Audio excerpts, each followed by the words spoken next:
Palestine ജനതയ്ക്ക് നേരെ Israel നടത്തുന്ന കടന്നാക്രമണം അവസാനിപ്പിക്കണമെന്നാവശ്യപ്പെട്ടുകൊണ്ട് ഡിവൈഎഫ്ഐ, എസ്എഫ്ഐ, ജനാധിപത്യ മഹിളാ അസോസിയേഷൻ എന്നിവ സംയുക്തമായി പലസ്തീൻ ഐക്യദാർഢ്യ സദസ്സ് സംഘടിപ്പിച്ചു.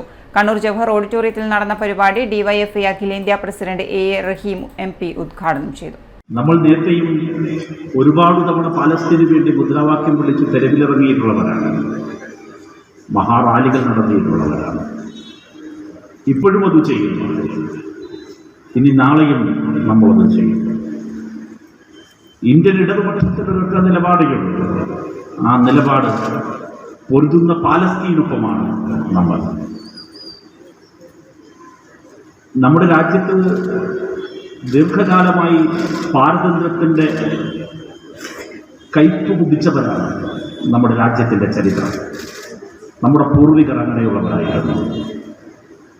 1947 നമുക്ക് സ്വാതന്ത്ര്യം കിട്ടുന്നത് വരെ ബ്രിട്ടീഷ് സാമ്രാജ്യത്വത്തിൻ്റെ കാൽച്ചുവട്ടിൽ കിടന്ന് നരകിക്കേണ്ടി വന്ന ഒരു ജനതയാണ് ഇന്ത്യ. ബ്രിട്ടൻ എങ്ങനെയാണ് നമ്മൾ അധീശത്വത്തിൽ കാഴ്ചവെച്ചത്? KS ഹംസ മുഖ്യപ്രഭാഷണം നടത്തി. ഡിവൈഎഫ്ഐ ജില്ലാ സെക്രട്ടറി സരിൻ ശശി അധ്യക്ഷത വഹിച്ചു. നേതാക്കളായ MV Jayarajan, N Sukanya, PP ദിവ്യ, K അനുശ്രീ തുടങ്ങിയവർ സംസാരിച്ചു. News desk, city news.